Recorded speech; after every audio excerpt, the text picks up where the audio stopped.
Hi guys, Lewis here. I've just been to see Alien, the Alien from 1979, but it's not 1979, it's 2019, which is 40 years after the release of the film. I've just been to see it remastered in 4K with Chris Miller, and yeah, it's still great. I can confirm.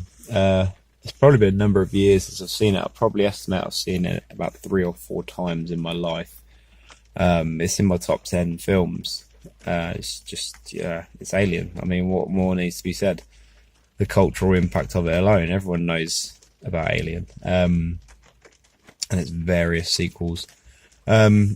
Yeah, the 4K remaster was nice. It was, I don't really notice these things that much. It's one of those things where if you put it side by side, you probably notice it more.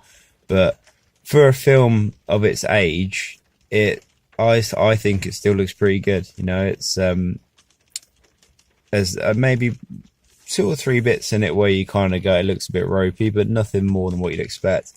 I really do like that kind of old school style of filmmaking where it's someone just turn the lights on opposite me. That's why my face is illuminated. The old style of filmmaking, I love practical effects, and I love things like that, and I love looking at a film, especially one like this I've seen a few times, and just thinking about how they made these things. Like the scene with I'm going to talk about the film in like full, so spoilers, but you've had 40 years to watch it, so deal with it. Ash, the android played by Ian Holm, like when they kill him and then reanimate him, and I kind of looked at it and thinking about how they've made this, probably what I assume was a mold of Ian Holm's head, and then you see the little cut where it's clearly Ian Holm again, kind of thing, and it's just really nicely done. Speaking of Ian Holm's Ash, watching this again now is really cool, watching his performance, because you see all these little things that he does because he knows what's really going on, and none of the other characters do, and he's kind of the bad guy in it. And you see all these little things that he does, and like all his actions make sense when you rewatch the film. Obviously, Sigourney Weaver is Sigourney Weaver; she's as great as it gets. And the alien itself is brilliant. I just got a message. That's why my face is even brighter. Good job I didn't turn the light on in my car. The alien itself is great. The first one is my favourite design of the alien, the H.R. Geiger design, the original one, because it looks more mechanical and robotic, and it's just a guy in a big suit. Me and Chris said when we left, like, in our memories, you always saw the alien more than you actually do, and you barely see it in the film, which is probably a good thing. It's what I call the Jaws effect, where the less you see the monster, the better it is.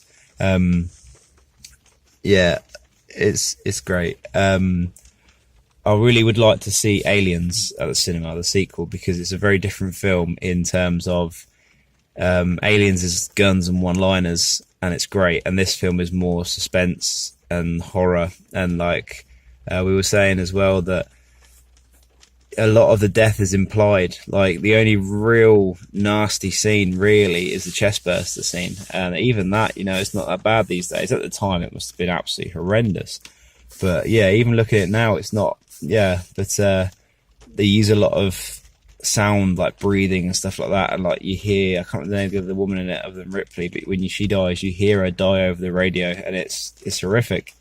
But yeah, I mean, it's Alien, Alien, it's brilliant. I love it. Yeah, you probably can't see it at the cinema like I did because it's quite limited, but I mean, maybe it's still showing somewhere. If not, get the Blu-ray. Cool, thanks.